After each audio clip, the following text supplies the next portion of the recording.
Good morning, hackers. Greetings from Charleston, South Carolina. Once again, my name is Paul Burbage, and today I'll be presenting on illuminating malware adversaries with beacons. Hope everyone is faring well with this virus that's going around. Let's go ahead and dive in. A little bit about myself. I'm a malware researcher, and my passion in the field is finding vulnerabilities within those web applications that are being utilized for malware command and control. My hobbies are playing the drums and listening to music, and I was active duty Marine 2004 to 2008. Yet, feel free to reach out to me on the Twitter sphere there. Go over our agenda for today. So I'll discuss what a problem is that I foresee in the malware ecosystem. It's far too easy for these knuckleheads to grab these malware kits and utilize them to breach organizations. To understand how we're able to inject these beacons into malware C2, I'll briefly touch upon what is stored cross-site scripting. Then we'll dive into the malbeacon system itself, how we're able to inject beacons into malware C2, as well as receive those image callbacks coming from our malware adversaries. Briefly touch upon the legality concerns doing this type of method, as well as 3 case studies for you. And also we'll be going over some case studies here at the end with conclusion and Q&A. All right. So what is the problem, right? It's far too easy for these knuckleheads to go out to the internet or these vetted cybercrime forums and purchase malware kits and utilize those to breach organizations, right? It seems like Krebs on Security is mentioning at least once a week that some company got popped and disclosed credit card numbers, and that usually occurs from some type of phishing with malware attachments. These commodity malware kits are being utilized to breach these organizations. And in my opinion, the current attribution for these types of attacks is pretty one-sided, right? Seems to be shared by grouped infrastructure or similar TTPs, as well as malware code. So we need to have better attribution for these attacks to better, protect our networks. And one way that we can do that is to beacon these actors while they're utilizing the malware command and control. To understand how we're able to inject these beacons into malware C2, it's important to understand what is stored cross-site scripting. So cross-site scripting in general is it's actually the most common vulnerability in web apps today.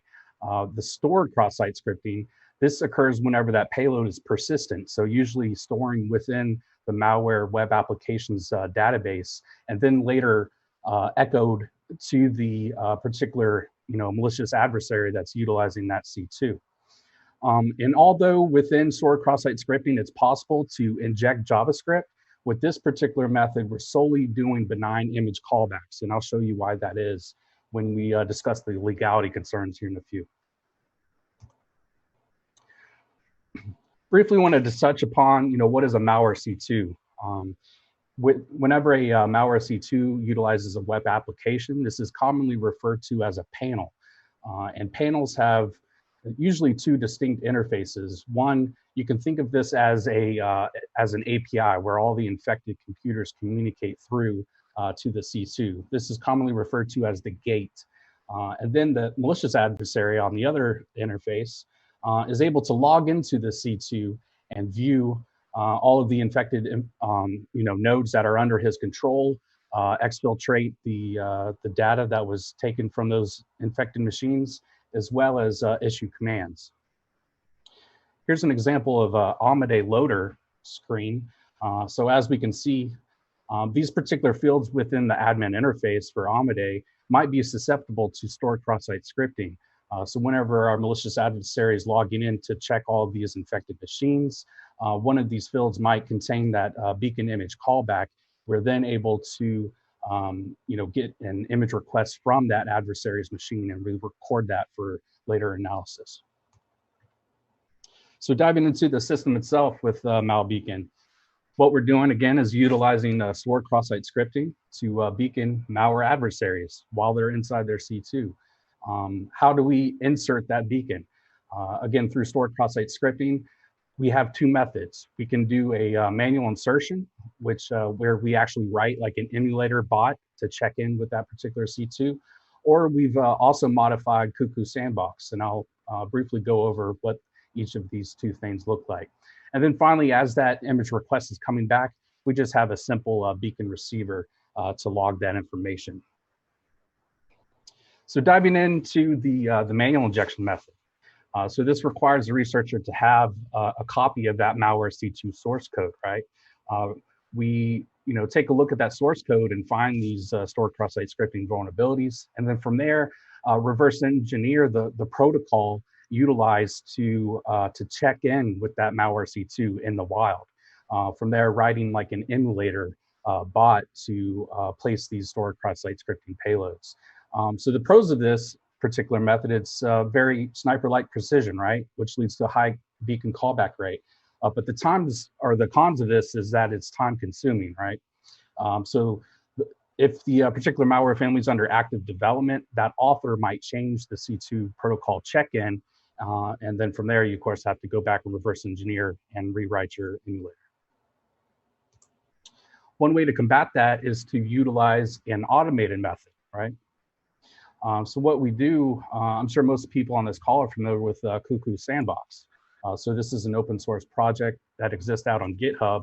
We've modified the monitor that runs inside of the Windows VM as that malware sample is detonated.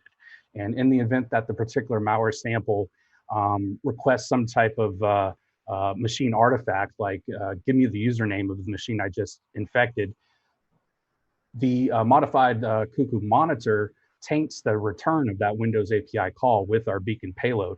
So that might be one of the artifacts that are then submitted up to the C2. And if we're lucky, that field is susceptible to stored cross-site scripting, and we get a callback as that adversary logs in.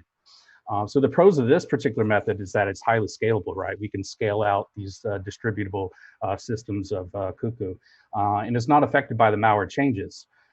So it does cast a very wide net, but due to that wide casting, in the event that a payload is not rendered properly, it can lead to operation security concerns.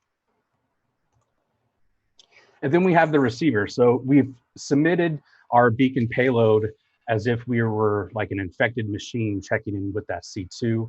The adversary has logged in and it's triggered the stored cross-site scripting image request to our system.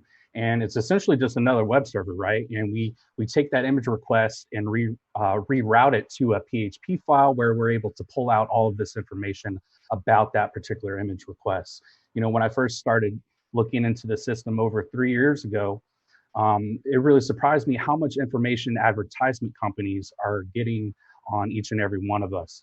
So what can you get from an image request? Everything from the source IP address, which can be geolocated, the HTTP refer field, which is very cool in that this is going to be the exact URL that the adversary currently has in their web browser as they're administering their C2, including any GET parameters. So those are really cool to see as well.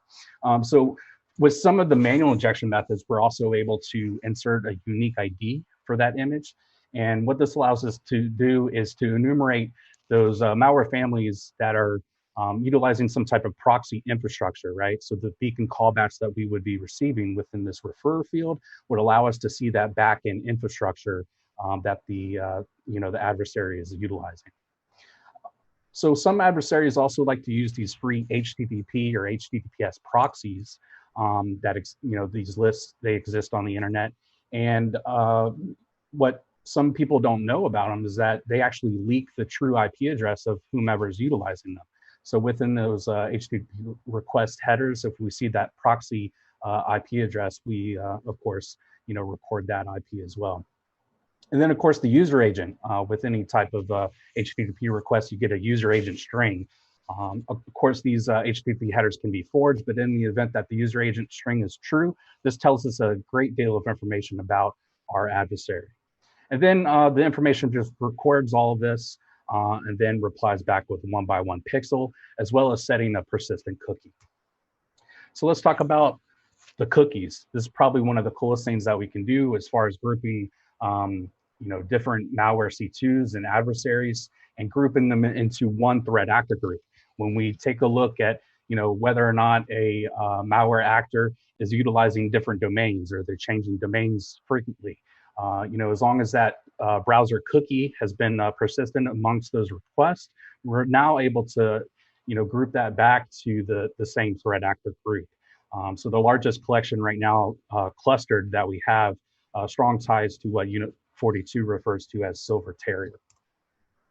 Let's briefly go over the legality concerns. Again, I went several rounds with these dudes right here, the EFF, and the word that I got back from them, as long as I'm not doing any type of code execution, I should be good to go. Briefly go over some case studies. I can share these out. Unfortunately, I'm running a little late or running a little behind on time. But essentially, we're finding, that these guys are utilizing bounce boxes in this particular campaign from some bad guys that were attacking Canadian financial institutions users. And what's cool about this is that the system has not only worked with commodity malware, but also with APT. So received some nice beacons back from this particular Gaza cyber gang APT actor utilizing Malware malware. Current statistics in the system. So we've received almost 450,000 unique beacons back from these particular actors that are utilizing C2, of which over 33,000 attacker source IP addresses. From that, we can geolocate and say, give me the top adversarial networks by ASN or the top cities, so on and so forth. And finally, just want to wrap up. Sorry to go fast, but I'm a little late on time. So future work, what we're working on now, picture top right is a little teaser here. We're starting to look at those malware families, especially ransomware that do not utilize some type of web application C2. So typically, some of these ransomware families, they'll encrypt the drive and just drop a ransom note that instructs these victims to email them to handle the ransom payment. So taking a look at, just the pixel tracking emails with doing that with particular email or beacon callbacks. As well as a document beacon. So I've been playing around with doing documents for, generating documents not only for your network, but maybe pocket litter for your sandbox. If those documents are then exfiltrated by the adversaries and they open them up, it does not require any type of, enable content or enable macros for it to send an image request and get logged by our system. So that being said, if anyone on this call does not have access already, please go ahead and shoot your address bar to bit.ly.com/malbeacon. And it's just a Google form where you can fill it out. I want to verify that you are a researcher, and then we'll get an invite code sent to you. And that's about it. I appreciate everyone's time. Awesome, Paul. Thanks so much for doing that. We appreciate that. And that was really fascinating. So thanks for taking the time to join us today. And I'm sure all of our viewers, listeners would agree that, it was insightful and especially I think the legal aspect at the end, helping people understand, they don't have to feel cagey about using this type of methodology and attribution. Absolutely. Yeah. Thanks for having me.